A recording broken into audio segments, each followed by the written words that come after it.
Hi everyone, welcome to the fourth Planted Goodness workshop. Today we're going to talk about the loss of biodiversity, which is one of the effects of livestock on the environment. We're going to talk about what biodiversity is and how livestock contributes to its loss. And finally, we're going to talk about diverse crop rotations, which is a principle of regenerative agriculture, which almost counters this effect of livestock on the environment and improves diversity. But first, I wanted to start off with a question. Why do you think it's taken so long to see the connection between meat and climate change? You can pause this video a little bit to discuss if you'd like or think about it. This is a tough question. Well, one of the reasons is farmed food. Nature is the source of all food, and all food starts off of a farm. Sometimes it's hard to realize that the milk you get at the store isn't made from your refrigerator, or that your steak dinner started off on a farm. But as we saw in the very first workshop, it all boiled down to a farm because even the steak or the milk, which come from cows, started off on a farm because the cows need food to eat, which comes from a farm. So this shows us that food comes from nature, not your refrigerator or not the aisle in the grocery store. It comes from nature. Another reason is because we're very carbon-centric. Carbon is the most prevalent human-made greenhouse gas, so people tend to focus on it and blame coal-powered factories, power plants, cars, etc. However, we know that several other greenhouse gases play huge roles in emissions as well. And food is the sector that is most responsible for methane and nitrous oxide emission, which are very strong greenhouse gases. Livestock is a major contributor to many greenhouse gas emissions. Another reason is that food is kind of a hidden player. It's really hard to think about how your food got to your plate because we can easily see things like coal plants and factories and cars and how they contribute to climate change because we can see the emissions or we can see the smoke coming out of them. But when you are served a hamburger, it doesn't have any smoke coming out of it, or we can't see any emissions coming from it. So meat is really hidden under several categorizations of emissions, including agriculture, transport, waste, and energy. And another reason is that many people view meat as untouchable. People don't want to push to change our consumption of meat because they think it would make food more expensive. However, presently we produce enough food to feed everyone in the world. Yes, everyone in the world could be fed with the amount of food we produce. So why are some people starving? Or why do almost 1 billion people still go hungry every single day? This is because of the inefficiency of the production of meat, because we produce so many calories to feed the livestock, but we lose them after the cattle eat them because they don't give us as many calories as we feed them. We feed them many pounds of grain and they only give us like a pound of meat back. So we lose all of those calories. Now that we see the connection between meat and our environment, it is our turn to act. It's all about the choices we make. And I think that's what's most important about realizing our choice to eat more plant-based diet or our choice to reduce our meat intake. It's that it's a choice. We don't have to wait for a new technology of renewable energy or something that uses less plastic. We don't have to wait for new technology. We have a choice and we can make it now. So it's not something we have to wait for. We just have to act. So let's talk about biodiversity loss. Here's a little video which will give you an introduction to biodiversity and what it is.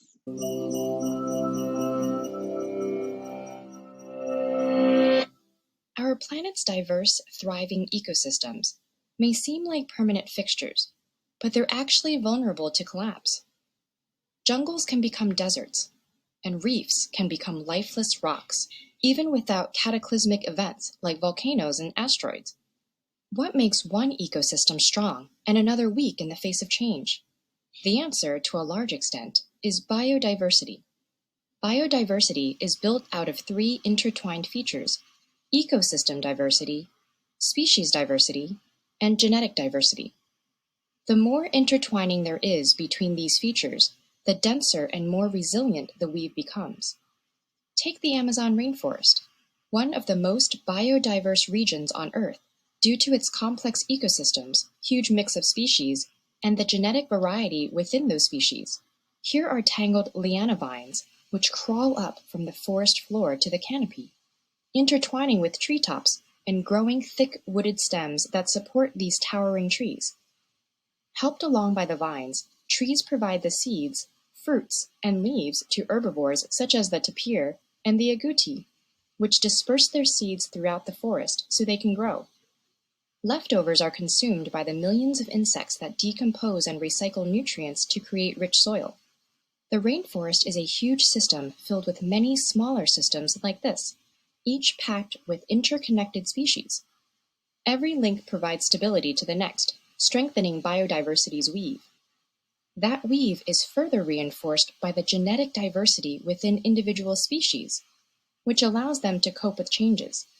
Species that lack genetic diversity due to isolation or low population numbers are much more vulnerable to fluctuations caused by climate change, disease, or habitat fragmentation. Whenever a species disappears because of its weakened gene pool, a knot is untied and parts of the net disintegrate. So, what if we were to remove one species from the rainforest? Would the system fall apart?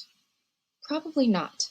The volume of species, their genetic diversity, and the complexity of the ecosystems form such rich biodiversity in this forest that one species gap in the weave won't cause it to unravel. The forest can stay resilient and recover from change. But that's not true in every case. In some environments, taking away just one important component can undermine the entire system. Take coral reefs, for instance. Many organisms in a reef are dependent on the coral. It provides key microhabitats, shelter, and breeding grounds for thousands of species of fish, crustaceans, and mollusks. Corals also form interdependent relationships with fungi and bacteria. The coral itself is a loom that allows the tangled net of biodiversity to be woven. That makes coral a keystone organism, one that many others depend on for their survival. So what happens when destructive fishing practices, pollution, and ocean acidification weaken coral or even kill it altogether? Exactly what you might think. The loss of this keystone species leaves its dependents at a loss too, threatening the entire fabric of the reef. Ecosystem, species, and genetic diversity together form the complex tangled weave of biodiversity that is vital for the survival of organisms on Earth. We humans are woven into this biodiversity too. When just a few strands are lost, our own well-being is threatened. Cut too many links, and we risk unraveling it all. What the future brings is unpredictable, but biodiversity can give us an insurance policy, Earth's own safety net, to safeguard our survival.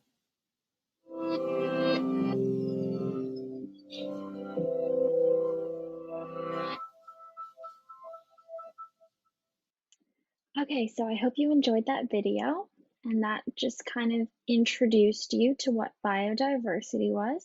So just to recap, biodiversity is the variety of life on Earth and all species living in an ecosystem. This includes all living things, including plants, bacteria, animals, and even humans. Over the years, species have developed unique traits. These traits contribute differently to their ecosystems. Species work together to help each other survive.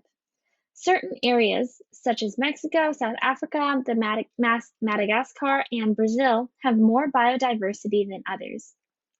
These places usually have the ideal environmental conditions for plant growth, such as warm and wet tropical regions. About 30% of global biodiversity loss results from aspects of livestock production. But how does livestock threaten biodiversity? Animal agriculture uses lots of land, which destroys forests and other ecosystems, because forests have to be destroyed to create more land for farmers to use for their livestock, to either farm for their feed crops or actually house the livestock. Livestock grazing takes up 26% of Earth's land surface. It also contributes to runoff and water pollution. The fertilizer used in animal agriculture pollutes water and causes algae blooms, which we talked about in another workshop. Algae blooms create dead zones, which take up oxygen and kill good bacteria. So above is a picture of a dead zone in Lake Erie. And as you see, well, there's not any life that you can see in it. And you can see the algae growing on top, which is the green stuff up in front. And the algae is what, as it decays, that's what takes up all the oxygen in the water. It also threatens biodiversity through the growth of animal feed because, as we talked about earlier, only a handful of crops such as corn and soy are used for animal feed, which reduces the biodiversity of plants. It also contributes to a livestock imbalance, which threatens biodiversity because we really only eat a few types of animals. We eat primarily beef, pork, chicken, turkey, duck. So we only produce these animals to eat, which upsets the ecological balance of animals. Breeding for consumption only focuses on these few species of animals and kind of forgets about the others, which creates an imbalance because livestock makes up 88% of all wild and domesticated animals. So 88% of all the animals on Earth are livestock, which are used to feed us.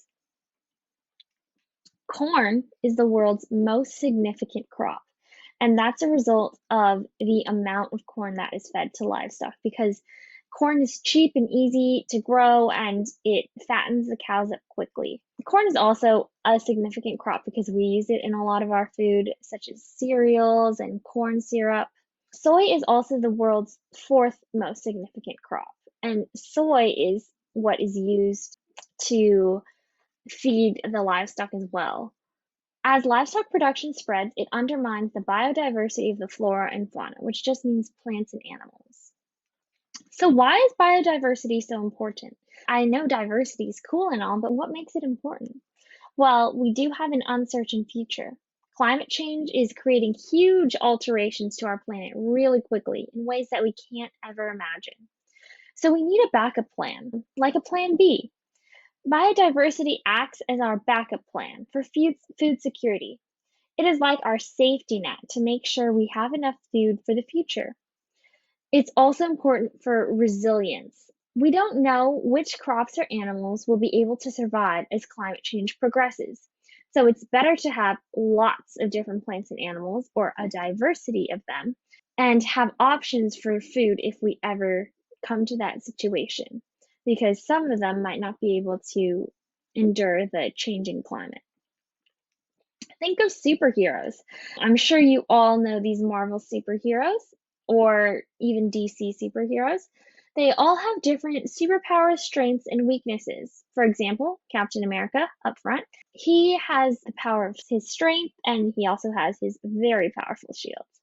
Iron Man has his powered armor suit. Thor is the god of thunder and he has his hammer. And Ant-Man can grow either big or small.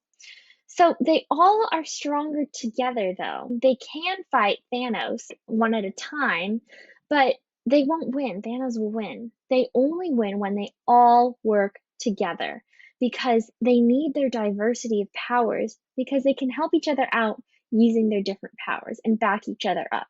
Just having one power also means you have weaknesses. But if you use a diversity of superpowers and superheroes, you can have many different people with different powers back up the other people's weaknesses. So it reduces your weaknesses. So let's talk about regenerative agriculture, which emphasizes diverse crop rotations. Let's meet Apricot Lane's farm, which is one example of regenerative agriculture in real life. It's actually from the documentary The Biggest Little Farm, and they basically started their own farm and used principles of regenerative agriculture, including the diversity of crops.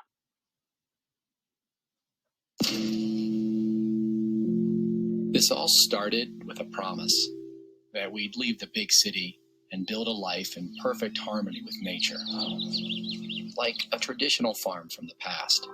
Here we are, Apricot Lane Farms. Molly and John are very happy about this. What do you think of this, Todd? This is what we're fighting. Our version of a farm would be different. Plants, wildlife, livestock, all working together. Here they are, Emma the pig and Mr. Greasy the rooster. Friends for life. We wanted to believe that everything had a purpose. We had our plan. And nature had hers. This feels overwhelming. But even the pests have a role to play. And these are the opportunities that fuel our farm. They told us we were crazy. And sometimes they were right. Breaking news in California, 6 major wildfires. I can see a lot of smoke. We're starting to face new problems. Knock that fever down and then just pray. We just don't have answers for. No. Our land reawakened. This is a large chicken egg.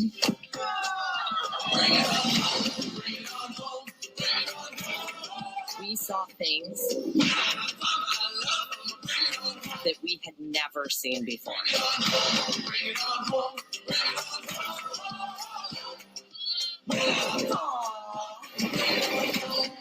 Have you washed your hands, Josh?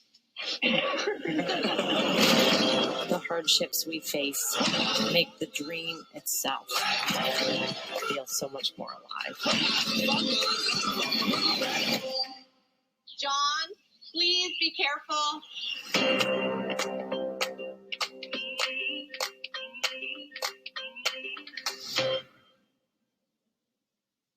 So that was just an introduction to Apricot Lane's farm.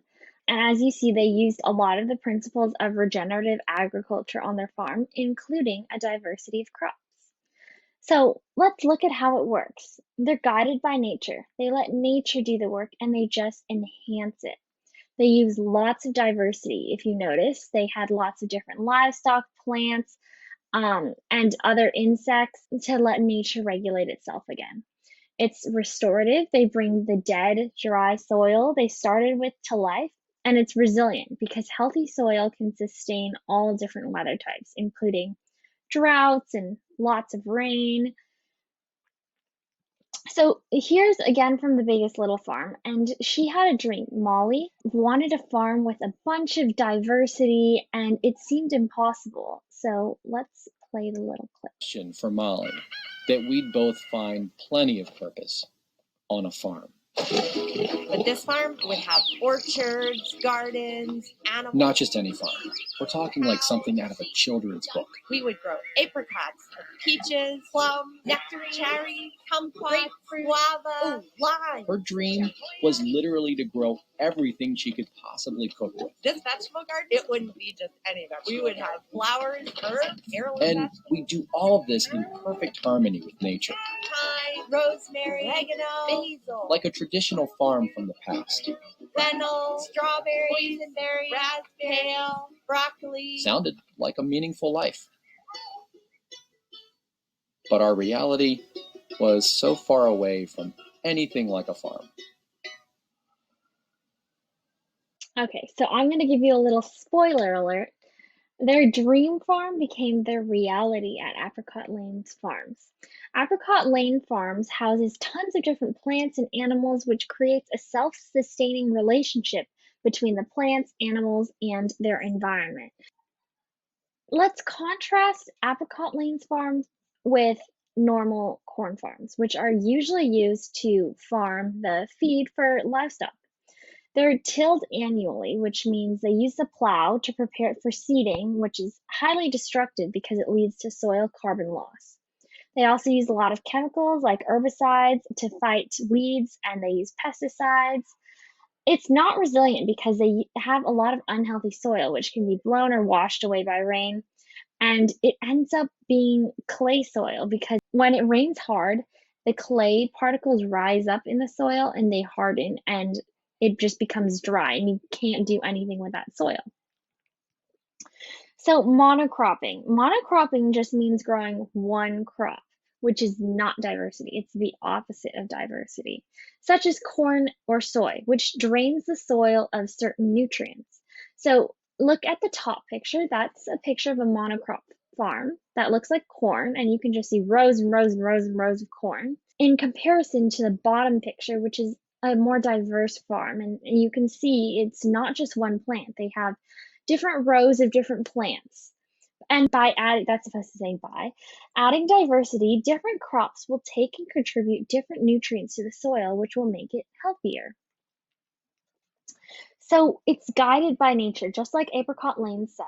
Farmers work with natures and let the plants do most of the work. For example, they use daffodils or irises to loosen the soil instead of plowing. Plants can also help each other grow. For example, some crops thrived at different levels. Some crops like being super short and low, and other crops are just naturally tall. Plants may like shade from a tree. I think mushrooms grow in the shade, while other plants may provide nutrients like nitrogen to the soil, which another crop may need. So they all help each other. Diversity is also restorative. Adding diversity makes the soil much more healthy. Healthy soil is more resilient against climate change and extreme weather, such as heavy rain, wind, droughts, etc. Healthy soil can hold more carbon in the soil and take it out of the atmosphere. Globally, there is more than 2 times as much carbon stored in the soil as in living plants, which is crazy because that just shows you the potential for carbon to be in the soil and to take it out of the atmosphere. Let's talk about pests and weeds. So usually to get rid of pests and weeds, farmers use pesticides and herbicides. Farmers hate pests because they kill their crops, obviously. So farmers spray chemical pesticides to kill the pests. Similarly with weeds, weeds kill crops. So farmers use herbicides to fight off the weeds. However, problems with these are that they use a lot of fossil fuels to produce them, which emits a lot of greenhouse gases because most of them are petroleum-based, which is a fossil fuel. Also, by using pesticides and herbicides, farmers can now monocrop because they don't need diversity to provide the different nutrients since they're just artificially providing the nutrients. So how can diversity help? It can bring a balance, a natural balance. By having more crops, a natural balance is created with the ecological system. Nature brings its own predators. Instead of using chemicals to fend off pests or weeds, different crops will attract different pests and predators. So what one crop's pest may be, another crop may attract the predator of that pest. So naturally, the diversity of crops helps break cycles of pests and fight off the pests without having to use any chemicals.